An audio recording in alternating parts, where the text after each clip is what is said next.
बिस्मिल्लाहिर्रहमानिर्रहीम। अस्सलाम वालेकुम व्यूअर्स, सभी दोस्तों से रिक्वेस्ट है मेरे चैनल को ज़रूर सब्सक्राइब कर दें, बेल वाले आइकन को प्रेस करें ताकि हर नई वीडियो का नोटिफिकेशन आपको मिलता रहे।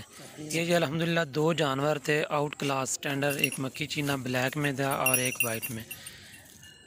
ये तकरीबन कोई 3-4 दिन पहले मैंने ऐड दिया था। कोयटा से हैं भाई शेर ख़ान, उनको ये जानवर पसंद आए, उन्होंने ये मुझे पेमेंट की इनकी और मैंने अल्हम्दुलिल्लाह कल जानवर जाफ़र एक्सप्रेस 8 बजे ट्रेन आती है पत्तों की में, लेकिन लेट हो गई थी कोई 10 मिनट, 8 बजे का 20 मिनट में आई थी, उसमें ये जानवर मैं कार्गो करवा रहा हूँ। दोनों जानवर माशाल्लाह ये ट्रेन आ गई है, ये देखें ये अभी ये ट्रेन रुक रही है और ये कोयटा के लिए अल्हम्दुलिल्लाह ये जानवर कार्गो हो रहे हैं।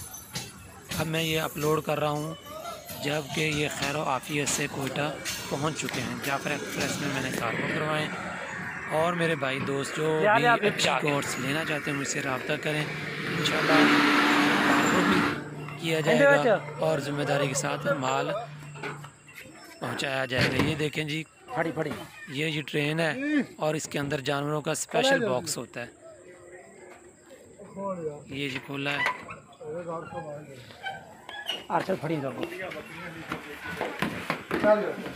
देखें जानवर अपलोड हो रहे हैं। ये अल्हम्दुलिल्लाह ये देखें ये जानवर बॉक्स में पहले कोई जानवर नहीं है। ये दो जो बकरियां हैं, दोनों बकरियां इसमें बंद कर दी और ऊपर से मैंने लॉक कर दिया, क्यों गार्ड इसमें फिलहाल नहीं था, उसने कहा ये लॉक कर दिया। अल्हम्दुलिल्लाह खैर से पहुँच गए मालिकान तक। अल्लाह पाक उनको इनमें खैर बरकत अता करे। सभी दोस्तों से एक बार फिर रिक्वेस्ट है मेरे चैनल को ज़रूर सब्सक्राइब कर दें। अच्छी कोर्स के लिए मुझसे रब्ता कर सकते हैं, स्क्रीन पे मेरा नंबर है। हाफिज़ गौर हाफिज़ सैफुल इस्लाम लोकेशन है पत्तल। अल्लाह।